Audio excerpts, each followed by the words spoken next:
642년 쿠데타를 일으킨 연개소문은 고구려의 국왕이었던 영유왕을 살해함과 동시에 그의 동생이었던 태양의 아들 보장을 왕으로 옹립하게 되니 이가 바로 고구려의 마지막 국왕이었던 보장왕이었습니다.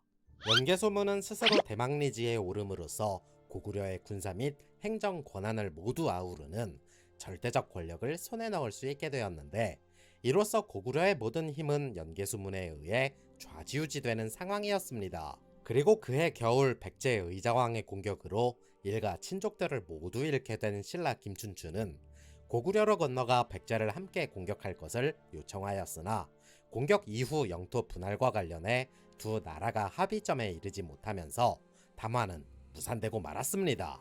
뿐만 아니라 연개소문은 김춘추를 옥에 가두고는 신라로 돌려보내지 않았는데, 이때 김유신이 군사를 이끌고 고구려 국경으로 나아가 김춘추를 돌려줄 것을 시위하니 이를 마냥 무시할 수 없었던 고구려도 김춘추를 풀어주게 됩니다.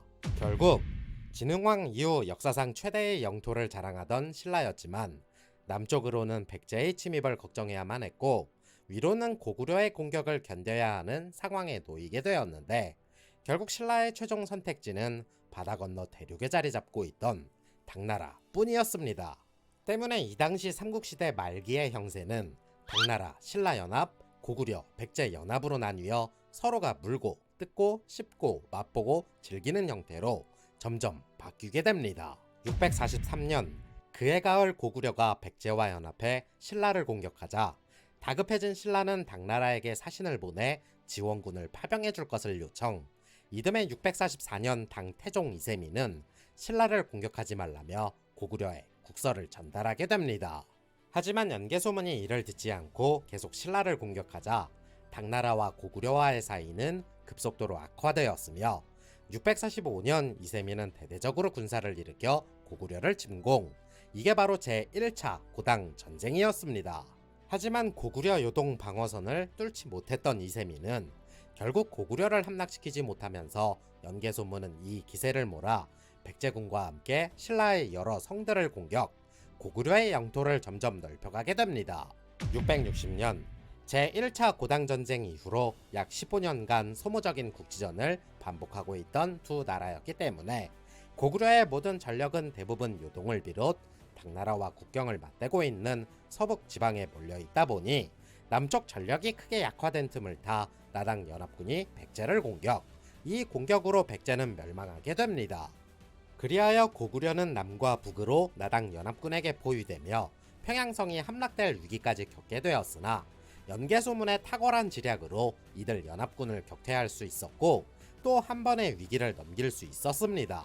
그러나 666년 파란만장한 삶을 살았던 연개소문이 사망하자 장남이었던 연남생이 태망리지에 올라 연개소문의 뒤를 이었으며, 연남건, 연남산 두 동생들은 형을 도와 고구려를 이끌게 됩니다. 하지만 이들 삼형제 주위에는 권력에 기생하여 팔자 한번 고쳐보려는 간신들만 가득했는데, 연남생이 지방 순시를 돌 때면 두 아우들에게 들러붙어 연남생이 권력을 위해 당신들을 죽일 것이라고 험담을 하게 됩니다.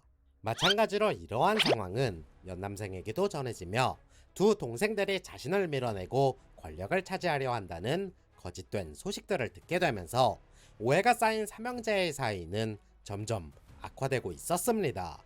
결국 동생들을 계속 의심하던 연남생이 밀정을 보내 동생들을 염탐하게 하였으나 밀정이 붙잡히면서 사태는 돌이킬 수 없게 되었고, 형이 자신들을 죽이는 것을 두려워한 나머지 형을 암살할 계획을 세우게 됩니다. 연남건, 연남산 두 동생은 결국 쿠데타를 일으켜 평양성을 장악, 연남생의 식솔들을 살해하게 되는데, 국내성으로 피신한 연남생은 뜬금없이 당나라의 지원군을 요청. 당 태종이 사망하고 뒤를 이은 당 고종은 이 기회를 놓치면 고구려를 멸망시킬 수 없다고 판단해 마침내 대대적으로 군사를 일으키게 됩니다.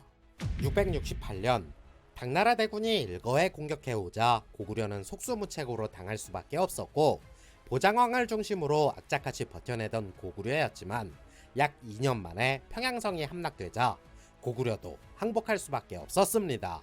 그리고 이 공격으로 고구려가 멸망함에 따라 고구려 유민들은 당나라, 신라, 일본, 돌궐 등으로 흩어지게 되었으며 당나라는 고구려 영토에 안동 도호부를 설치해 직접적으로 그곳을 통치하게 됩니다. 하지만 고구려 유민들이 아직 각지에 남아 있었기 때문에 고구려를 다시 세우고자 하는 유민들의 바람은 지속적인 군사 봉기로 이어졌으며 당나라는 이를 효과적으로 잠재우지 못해 다소 애를 먹던 상황이었습니다. 그러나 당나라의 지속적인 감시와 통제로 고구려 부흥운동은 더 이상 일어나기 힘든 상황이었는데 마침 이 운동의 시작은 전혀 다른 곳에서 다른 사람들에 의해 벌어지게 됩니다.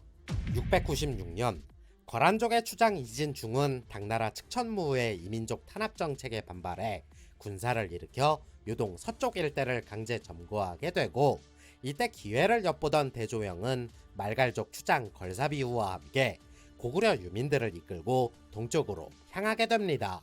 하지만 거란족의 반란은 싱겁게 진압이 되었으나 대조영 세력은 매우 커져 있었던 상황이었는데 이들의 부담스러웠던 측천무후는 이들을 회유하여 다시 자신들의 편으로 끌어들이고자 했습니다.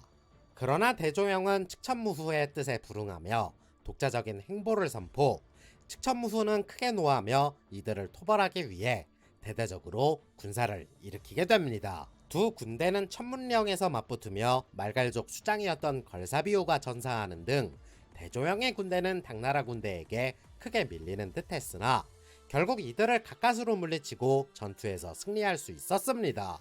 이로 인해 당나라 군대는 요동지방에서 완전히 물러나 대륙으로 철수하게 되었고 대조영은 더 동쪽으로 이동해 오늘날의 길림성 두나시에 있는 동모산을 근거지로 삼으니 대조영의 밑으로 고구려와 말갈족 유민들이 점점 모여들게 됩니다.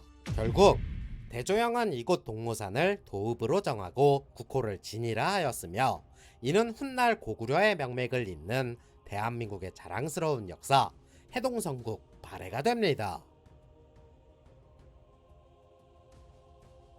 영상이 재밌었다면 좋아요와 구독 부탁드리겠습니다.